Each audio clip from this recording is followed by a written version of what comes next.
Okay, another video about this deck I've been working on for the past 6 months. I'm taking my sweet time because I don't have much free time. You know the drill. So here's a list of things I wish I knew about beforehand. Here's some tips and tricks I wish I knew. Some things I wish I never bought. Some things I wish I bought from the get-go. It's really quick, real simple rundown of things.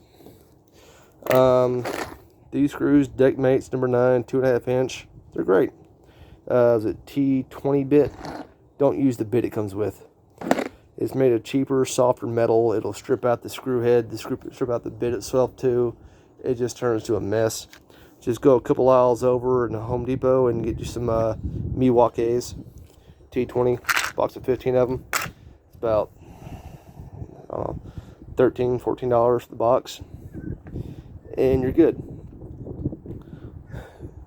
If you're going to use these, a lot of people tend up using these as well.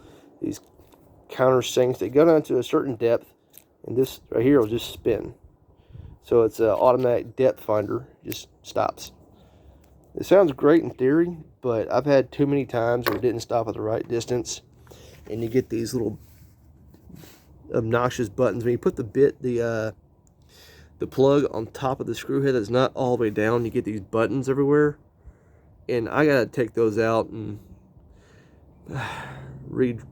basically get them with a good drill bit, put them a little bit lower, put a fresh button on, it should be fine.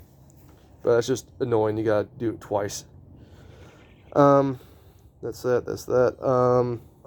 But instead of using the Starborn plugs that are expensive, so is this, just go to Harbor Freight. Get a plug cutter set.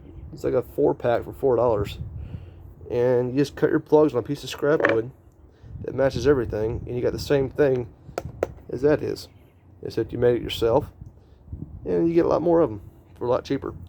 So in essence, right then and there, let's just say these two things are $1, $14 is $15, as opposed to, I think this plus the plug is costing about 30 something bucks, if not more, probably more. Either way, I don't really care for that. But you gotta know where to put the screw, because on the back of these boards they're all fluted.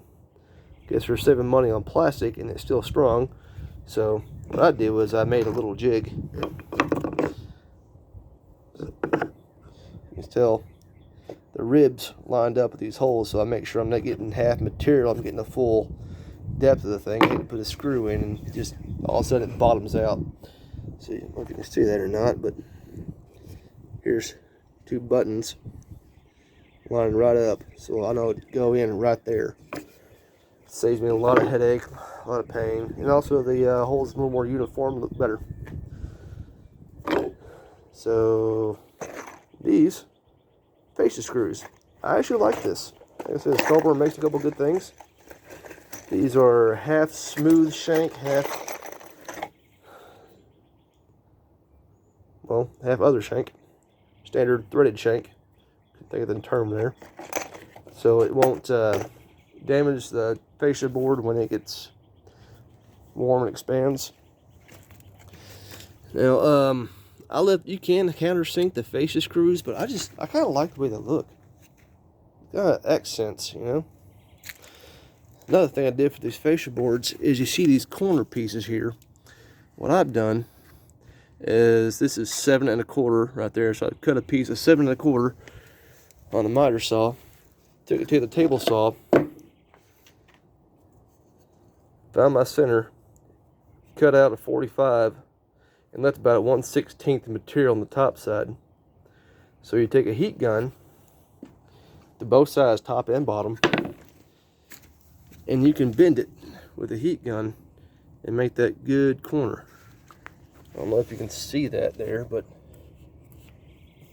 it's pretty smooth. Just make sure you leave enough material and you do the heat gun on both sides, otherwise you'll heat up your entire face of it and only that part will bend and it'll just split and it looks ugly. But it looks a lot better than having that, basically that butted up to that. You got full grain showing. Another tip I figured out is when you're putting up your fascia board, especially this 12-foot piece I put up. My wife helped me out. When we first put it up, you can see nothing but wood grain right in there. Well, you got that yellow pine frame material behind that. It shows pretty prominently, so I took it back off, and I used this magical Sharpie stick I stole from work. Just colored it in. Put the fascia board back on, you'll never see it. A lot less noticeable. I like that so much I did that in every fascia board I put up after that. And you see I haven't got the stairs yet. Wait for it to warm up first. Don't want to pour concrete when it's freezing. But yeah, I hope that helps somebody save a few dollars and a few headaches. So run it down, make a jig to know where your ribs are. Face the screws, good. This thing sucks. The plugs that come with, crazy expensive and also suck. Screws are good. Screw bit sucks. Milwaukee bits, always good. Plug cutter. It's a little more work, but man, it's a lot cheaper. And you can... It's a lot more work, but it's a whole lot cheaper. As you can see, these are the buttons when I used this plug cutter and that name brand plug. I do it myself. It's much smoother, much flusher. And if I gotta take one out because it didn't fit right, it doesn't exactly hurt as much. It's like, oh no, I wasted $0 because I don't have the bit, but I got all these little scrap pieces laying around. It cost me no money to take that out. This cost me money to screw up. That'll cost me no money to screw up. That's the difference.